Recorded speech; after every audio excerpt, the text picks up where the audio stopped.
সুরের মহোৎসব গ্র্যামি অ্যাওয়ার্ডসের ৬৮তম আসরে লস অ্যাঞ্জেলসে জমে তারার মেলা। প্রথমবারের মতো ইতিহাস গড়ে সেরা অ্যালবামের পুরস্কার জিতে নেন ল্যাটিন মহাতারকা ব্যাড বানি। এছাড়া ভিন্ন ভিন্ন ক্যাটাগরিতে পুরস্কার জিতেছেন র্যাপার কেন্ড্রিক লামার, লেডি গাগা এবং টার্নস্টাইল। আর চমক জাগিয়ে সেরা মেডিটেশন কাজের জন্য পুরস্কার পান তিব্বতের ধর্মগুরু দালাই লামা। গ্র্যামির জমকালো আয়োজন নিয়ে নাইম আহমেদের ডেস্ক রিপোর্ট। ৭২ ঘন্টা ময়েশ্চার লক সমৃদ্ধ লিলি বডি ওয়াশ, শিয়া বাটারের গুডনেস স্কিন রিপেয়ার করে রাখে সফট ও গ্লোয়িং। গ্র্যামির ইতিহাসে এই প্রথম ল্যাটিন মহাতারকা ব্যাড বানি গড়েছেন অনন্য ইতিহাস।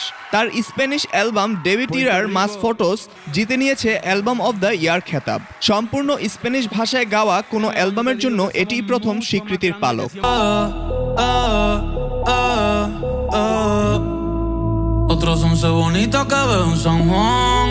রেকর্ডের খাতায় নাম লিখেছেন র্যাপার কেন্ড্রিক লামারও। যৌথভাবে গাওয়া তার লুথার গানটি জিতেছে রেকর্ড অব দ্য ইয়ার। এই জয়ের মাধ্যমে জেজিকে টপকে গ্র্যামির ইতিহাসে সবচেয়ে বেশি পুরস্কার বিজয়ী র্যাপার এখন কেন্ড্রিক। অন্যদিকে টানা তৃতীয়বারের মতো সং অব দ্য ইয়ার জিতে নিজের রাজত্ব ধরে রেখেছেন বিলি আইলিশ।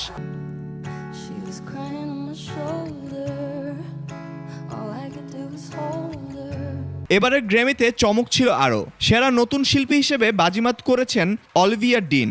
পপ বিভাগে লেডি গাগা এবং রক বিভাগে টার্নস্টাইল কুড়িয়েছেন সেরার সম্মান। তবে সবচেয়ে বড় সারপ্রাইজ ছিল তিব্বতী ধর্মগুরু দালাই লামার পুরস্কার প্রাপ্তি। মেডিটেশন কাজের জন্য সেরা অডিও বুক ক্যাটাগরিতে পুরস্কার পেয়েছেন তিনি। দক্ষিণ এশীয়দের জন্য লস অ্যাঞ্জেলেসের রাতটি কিছুটা হতাশার হলেও বিশ্ব সঙ্গীতের বৈচিত্র্য ফুটে উঠেছে এবারের গ্র্যামিতে। Naim Ahmed, desk report, ২১ television.